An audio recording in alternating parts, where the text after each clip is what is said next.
The normal distribution curve is going to be your new BFF. But before I introduce you to, you must meet its sidekick, the histogram. Creating a histogram is relatively simple, so let's start building one by weighing some geese. We'll just have these friendly geese walk up on our scale and we'll record their weights to the nearest pound. And we'll post the results on this chart. Soon we'll have a full histogram of goose weights. On this histogram, you'll notice there are more goose data points in the center of the graph and less goose data points as we move away from center. As such, the histogram provides a nice visual representation of goose weight distribution. And you want to note that this histogram shape is the most common of histogram shapes, with more data points in the middle and less on the ends. The important lesson here about histograms is that it has a center or a mean, and it also has a distribution or variation. And this is where the histogram stops and where the normal distribution comes into play. Adding the curve line, you can see the normal distribution curve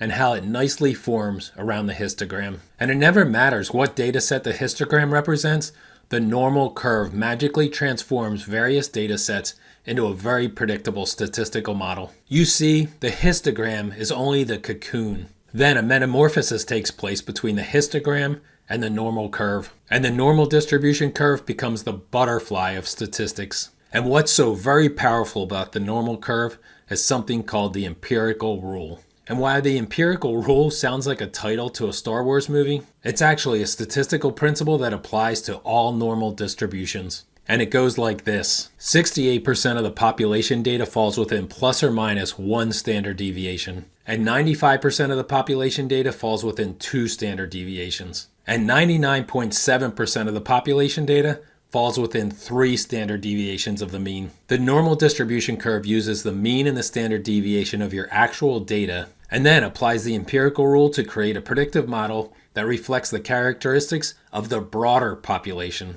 It's like using a small mirror to look behind you to see an entire horizon. This is how the one and only normal distribution curve can convert a little bit of sample data into a predictive model about an entire population. A wonderful thing about the normal distribution curve and the empirical rule is they allow us, through the magic of statistics, to take a big data shortcut. You see, by using these principles, we can jump directly from our small sample set into characterizing an entire population without incurring the expense of a massive sampling plan. So we get extremely accurate information without much cost.